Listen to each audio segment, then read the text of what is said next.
Fox 13's Good Day. Local for you all morning long. Target hacked, gas stations skimmed. So many identity and security threats to watch out for these days. And the next big one may involve your bank's ATM. It's all because of a computer software upgrade. And security expert Walt Augustinowicz joins us now. His business is called Identity Stronghold. Good to see you. Thanks for coming in. You're welcome. Thanks for having us. Well, let's go back in case people have not heard about this yet. What's the deal? What's going on? Well, what happens is a lot of these ATMs, in fact, about 95% of the bank ATMs out there are running on an operating system called Windows XP, which a lot of us remember, very popular operating system. But it's coming to its end of life cycle with Microsoft, and after April 8th, they're no longer issuing security updates, and that's a lot of times we see on our home computers, Windows Update runs an update overnight, and fixes a lot of the current updates out there. But with this operating system, they no longer want to support that. But unfortunately, it's still installed on all these ATMs across the board. So what's going to happen the next day? 12:01. Not much is going to, I don't think you're going to see much happen on 12:01 the next day. Eventually, there might be more and more holes that are found. The problem being because the banks don't actually have access to fixing the software themselves because it's proprietary software. When a issue comes out, they're going to have to find other ways with firewalls and such around it. But these days, XP's been out there so long, there isn't that many security updates daily, and what happens is most of them are what they call root certificate updates, which affect people browsing the internet. These ATMs are not browsing the internet.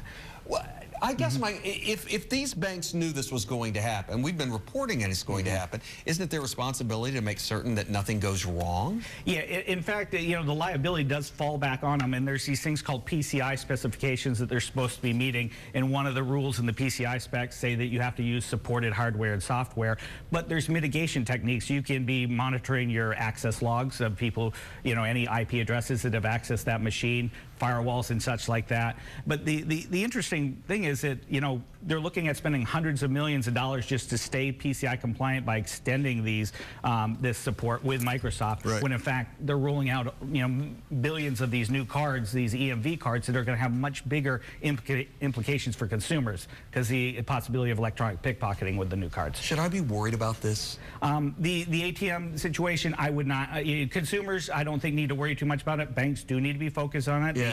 They need to be paying a lot of attention to security because they're really dealing with our money. It's not really the bank's money. Well, I mean, this is your business. I understand. I mean, and you look at all aspects of security and identity theft and all that sort of thing. These days, it seems like the bad guys are always a step ahead of us. Yeah, it does seem that way because we're going to this electronic world with wireless, and wireless makes so many things different than we're used to in the old days where someone actually had to grab your wallet, touch things on you. But with all the wireless communications, there's a lot more security holes in the systems, and you do have to keep up. There's a lot of things that you need to be monitoring, boards and things like that, to see what the bad guys are doing, because in most cases, everything that we talk about is already out there on the internet for anybody to read.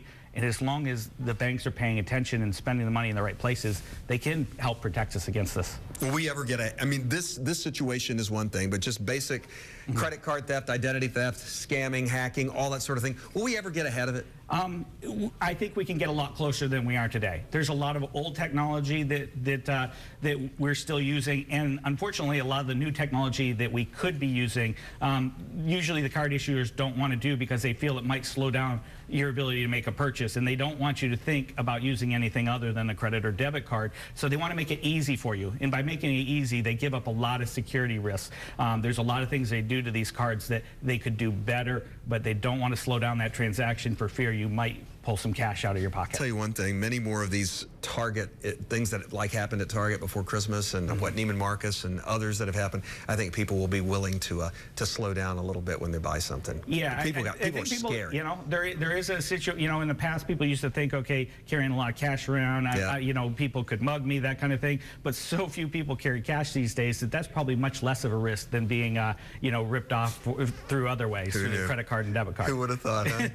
Hey, thanks for coming in. Appreciate you shedding some light on some of this, and we'll bring you back as issues warrant. Sure. Thank you. Thank you.